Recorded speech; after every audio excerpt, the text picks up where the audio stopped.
नमस्कार दोस्तों, voice with Kushwaha channel पर आपका स्वागत है। और आज की कहानी है कलंक।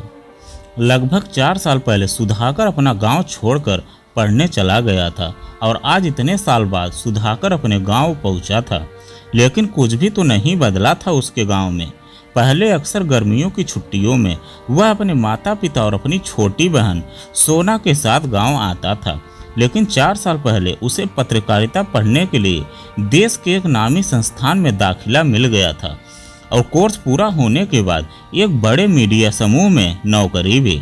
सुधाकर की बहन सोना को मेडिकल कॉलेज में MBBS के लिए दाखिला मिल गया था। इस वजह से उनका गांव में आना नहीं हो पाया था। पिताजी और माताजी भी काफ़ी खुश थे क्योंकि पूरे 4 साल बाद उन्हें गांव आने का मौका मिला था। सुधाकर का गांव से तकरीबन 20 किलोमीटर की दूरी पर बड़ी सड़क के किनारे बसा हुआ था। लेकिन सड़क से गांव में जाने के लिए कोई भी रास्ता नहीं था। गर्मी के दिनों में तो लोग पंडित जी के बगीचे से होकर आते जाते थे, मगर बरसात हो जाने पर किसी तरह खेतों से गुजरकर सड़क पर आते थे। जब वे लोग गांव पहुंचे तो ताऊ और ताई ने उनका खूब स्वागत किया। ताऊ तो घूम घूम कर कहते फिरे, मेरा भतीजा तो बड़ा पत्रकार हो गया है, अब पुलिस भी हमारा कुछ नहीं बिगाड़ पाएगी। सुधाकर के ताऊ की एक ही बेटी थी जिसका नाम प्रिया था। ताऊ जी नज़दीक के गांव में प्राथमिक पाठशाला में प्रधानाध्यापक थे। आराम की नौकरी, जब मन किया पढ़ाने गए, जब मन किया नहीं गए। वे इस इलाके में बड़े पांडे के नाम से मशहूर थे। वे जिस गांव में पढ़ाते थे वहां ज़्यादातर दलित जाति के लोग रहते थे जो किसी तरह मेहनत मजदूरी करके अपना पेट पालते थे। उन बेचारों की क्या मजाल जो इलाके में बड़े पांडे के खिलाफ कहीं शिकायत करते। शायद इसी का नतीजा था कि उनकी बेटी प्रिया 10वीं में 5 बार फेल हुई थी, पर ताऊ ने नकल कराने वाले एक स्कूल में पैसे देकर उसे 10वीं पास कराई थी। सुधाकर का सारा दिन लोगों से मिलने जुलने में बीत गया। अगले दिन शाम को वह अपने एक चचेरे भाई राजीव के साथ गांव में घूमने निकला। उसने कहा कि चलो अपने बगीचे की तरफ चलते हैं, तो राजीव ने कहा कि नहीं, शाम के समय वहां कोई नहीं जाता क्योंकि वहां कमला डायन रहती है। सुधाकर को यह सुनकर थोड़ा गुस्सा आया कि आज विज्ञान कहां से कहां पहुंच गया है, लेकिन ये लोग अभी भी भूत प्रेतों और डायन जैसे अंधविश्वासों में उलझे हुए हैं। सुधाकर ने राजीव से पूछा, यह कमला कौन है? उसने बताया, अपने घर पर जो रामलाल नाम का आदमी काम करता था, यह उसी की पत्नी है। रामलाल का नाम सुनकर सुधाकर को झटका सा लगा। दरअसल रामलाल सुधाकर के खेतों में काम करता था और ट्रैक्टर भी चलाता था। उसकी पत्नी कमला बहुत सुंदर थी, हंसमुख स्वभाव और बड़ी मिलनसार थी, लोगों की मदद करने वाली। गांव के पंडितों के लड़के हमेशा उसके आगे पीछे घूमते थे। सुधाकर ने राजीव से पूछा, कमला डायन कैसे बनी? उसने बताया, उसको कोई औलाद तो थी नहीं, इसलिए वह दूसरे के बच्चों पर जादू टोना कर देती थी। वह हमारे गांव के कई बच्चों की अपने जादू टोने से जान ले चुकी है। कमला के बारे में सुनकर सुधाकर थोड़ा दुखी हो गया, लेकिन उसने मन ही मन ठान लिया कि उसे डायन के बारे में पता लगाना ही होगा। जब थोड़ी रात हुई तो सुधाकर शौच के बहाने लोटा लेकर घर से निकला और अपने बगीचे की तरफ बढ़ चला। बगीचे के पास एक कच्ची दीवार और उसके ऊपर गन्ने के पत्तों का छप्पर पड़ा था, जिसमें एक टूटा फूटा दरवाजा भी था। सुधाकर ने बाहर से आवाज लगाई, कोई है? अंदर से किसी औरत की आवाज आई, भाग जाओ यहाँ से, मैं डायन हूँ, तुम्हें भी जादू से मार डालूंगी। सुधाकर ने कहा, दरवाजा खोलो, मैं सुधाकर हूँ। वह औरत बोली, कौन सुधाकर? सुधाकर ने कहा, मैं कृष्णा का बेटा सुधाकर हूँ। वह औरत रोते हुए बोली, सुधाकर बाबू, आप यहाँ से चले जाइए, मैं डायन हूँ, आपको भी मेरी मनहूस छाया पड़ जाएगी। सुधाकर ने कहा, तुम बाहर आओ, वरना मैं दरवाजा तोड़कर अंदर आ जाऊंगा। तब वह औरत बाहर आई। वह एकदम कंकाल लग रही थी, फटी हुई मैली कुचैली साड़ी, आंखें धसी हुई, उसके भरे भरे गाल कहीं गायब हो गए थे। उनकी जगह अब गड्ढे हो गए थे। उस औरत ने बाहर निकलते ही सुधाकर से कहा, बाबू आप यहाँ क्यों आए हैं? अगर आपकी बिरादरी के लोगों ने आपको मेरे साथ देख लिया तो मेरे ऊपर सामत आ जाएगी। सुधाकर ने कहा, तुम्हें कुछ नहीं होगा, लेकिन तुम्हारा यह हाल कैसे हुआ? वह औरत रोने लगी और बोली, क्या करोगे बाबू यह जानकर? सुधाकर ने उसे बहुत समझाया तो वह उस औरत ने बताया, तकरीबन 3 साल पहले मेरे पति की तबीयत खराब हुई थी। जब मैंने अपने पति को डॉक्टर को दिखाया तो उन्होंने कहा कि इसके दोनों गुर्दे खराब हो गए हैं, इसका ऑपरेशन करके गुर्दे बदलने पड़ेंगे।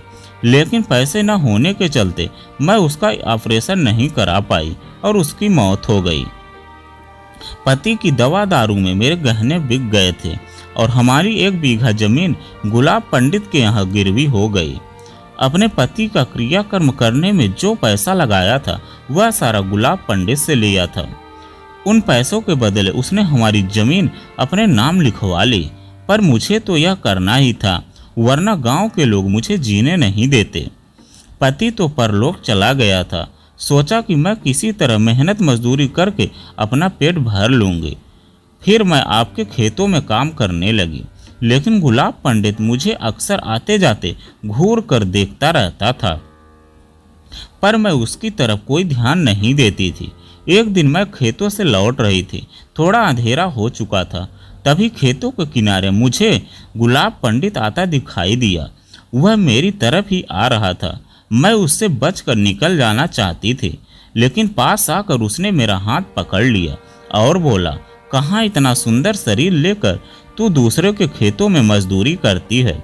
मेरी बात मान, मैं तुझे रानी बना दूंगा। आखिर तुझे भी तो जवान है। तू मेरी जरूरत पूरी कर दे, मैं तेरी जरूरत पूरी करूंगा। मैंने उससे अपना हाथ छुड़ाया और उसे एक तमाचा जड़ दिया। मैं अपने घर की तरफ दौड़ पड़ी। पीछे से उसकी आवाज आई, तूने मेरी बात नहीं मानी ना? इस थप्पड़ का जवाब मैं तुझे जरूर दूंगा। कुछ महीनों के बाद गिरधारी का बेटा और लाला की बेटी बीमार पड़ गई। शहर के डॉक्टर ने बताया कि उन्हें दिमागी बुखार हो गया है, लेकिन गुलाब पंडित और उसके चमचे रामू ने गांव में यह बात फैला दी थी कि यह सब किसी डायन का किया धरा है। उन बच्चों को अस्पताल से निकालकर घर लाया गया और एक तांत्रिक को बुलाकर झाड़ फूक होने लगी, लेकिन अगले दिन ही दोनों बच्चों की मौत हो गई। तो गुलाब पंडित ने उस तांत्रिक से कहा कि बाबा उस डायन का नाम बताओ जो हमारे बच्चों को खा रही है। तो उस तांत्रिक मेरा नाम बताया तो भीड़ मेरे घर पर टूट पड़ी। मेरा घर जला दिया गया, मुझे मारा पीटा गया, मेरे कपड़े फाड़ दिए गए और सिर मुड़वाकर पूरे गांव में घुमाया गया। इतने से भी उनका मन नहीं भरा और उन लोगों ने मुझे गांव से बाहर निकाल दिया। तब से मैं यहीं झोपड़ी बनाकर और आसपास के गांवों से कुछ मांग कर किसी तरह जी रही हूँ। उस औरत की बातें सुनकर सुधाकर की आंखें भर आई और उसने कहा, मैं जैसा कहता हूँ वैसा करना।